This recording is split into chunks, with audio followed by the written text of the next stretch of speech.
Hi, I'm Hale. And I'm Alex, and we're going to do our top 5 standalone novels. Just a quick disclaimer, we don't actually own a lot of these books, so they're not going to be on here. My first book is A Monster Calls by Patrick Ness, and this is actually one of my all-time favorite novels. It is so good. You have to read the illustrated version, though. The illustrated version is better. It basically is about this boy whose mom has cancer, and it's about his journey through having this ordeal in his life. The ending is amazing, but you will die. I died inside. Everyone dies inside. It's just a fantastic book, and you have to read it. It's easy, but you have to read it. Everyone has to read it, in my opinion, so. My first book is I Am the Messenger by Marcus Zusak. I read his other book, The Book Thief, which is also really fantastic if you're looking for a World War II era book. But this one stands with me a little bit more. It's about Ed Kennedy, and they're in Australia, so make that a point because I was super confused in the middle of the book. Anyway, Ed Kennedy, he gets these cards in the mail, and he becomes a messenger. And he has to deliver these kind of messages to people that they should do this kind of thing. And it's like this big reveal at the end of who's sending him these cards and why they're doing it. And I think just the ending really got me, and I feel like the ending was so important to everyday life that I just highly recommend this book. But I know it's not for everyone because I have a friend that read it and she really hated it. So it's not for everyone, but I love this book. My next book is The Walls Around Us by Noba Rensuma. I originally picked this book up because I thought the cover was absolutely gorgeous. I had no idea what the book was about, but I was like, I'm just going to buy it because the cover is beautiful. But the book ended up being really great, so it was a win-win situation. Essentially, to bring it down to about a couple words, the book is basically a murder mystery with an unreliable narrator. Which, if you haven't read a book with an unreliable narrator before, do it, because it's so much fun, because you can't trust your narrator, and so you don't know if they're telling the truth or telling a lie, which is a ton of fun. Of course, you find out who the murderer is at the end of the book, but to add to it, the main character's best friend is the one who got convicted of the murder. A lot of drama there. It's a fantastic book. I totally recommend it. My next book is The Wrong Side of Right by Jen Marie Thorne. This is a YA romance, which a lot of the times I don't read romance novels. There's a few here and there, which we can also look to the magical baking mysteries, I guess. This book is about Kate. She's always lived with her mother. She didn't know her father ever. He was never in her life. And her mother dies in a car crash. So her father comes to basically claim her, kind of, and her father running for president of the United States. So it's basically about her joining into this world where she has to be on camera all the time, how she has to represent her father and become part of the family while also at the same time dealing with all this election stuff. But the romance part comes in where she starts to fall in love with the other candidate's son, her father's rival's son. So there's a lot of drama there, and a secret relationship, and a lot of politics, which I love. So I just read it for the PETA and Katniss type superstar thing going on. cross lovers. My next book is The Water Knife by Paolo Bacigalupi.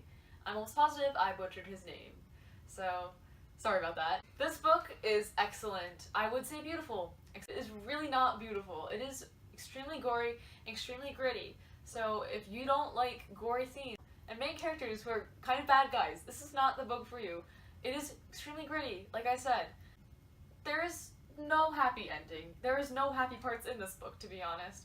Essentially, it takes place in the future where a lot of the water has dried up, and there's water monopolies, and there's these people called water knives who are, in a way, stealing water. So that's what the book is about. It's about one of these such water knives, and it's his journey as he's a terrible person, and him coping with that, except he's not really coping because he doesn't hate himself. My next book is Wonder by R.J. Palico. I read this book a couple years ago, probably when I was in 6th or 7th grade, and it's definitely geared toward younger ages, definitely written for younger ages, because when I was reading it, my cousin, who's about 4 years younger than me, she was reading it at the same time for school. So it's definitely geared toward those younger ages, but it's about this boy named Augie who was born with a facial deformity. So he's never been to public school before, he was always homeschooled, and now he's going to this private school, so he's going to be in that public school type feel for him. So it's about his journey, basically through starting in public school and how he lives with his facial deformity.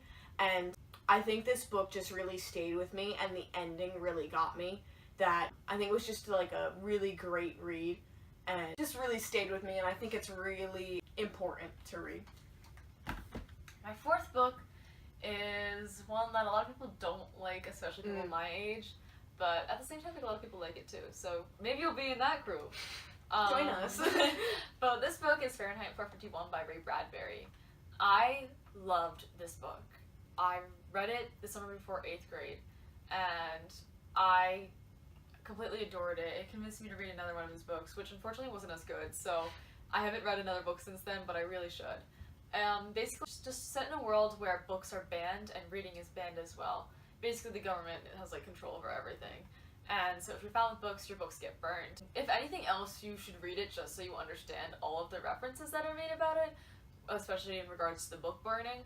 But it's also just a really great novel in general. But if characters are your thing, you might not like it as much. But Alex liked it, so you never know. There could be hope. My next novel is Red Hill by Jamie Maguire. It's a zombie apocalypse novel which follows a few different characters, and they all aren't connected in the beginning, but then they come to this place called Red Hill.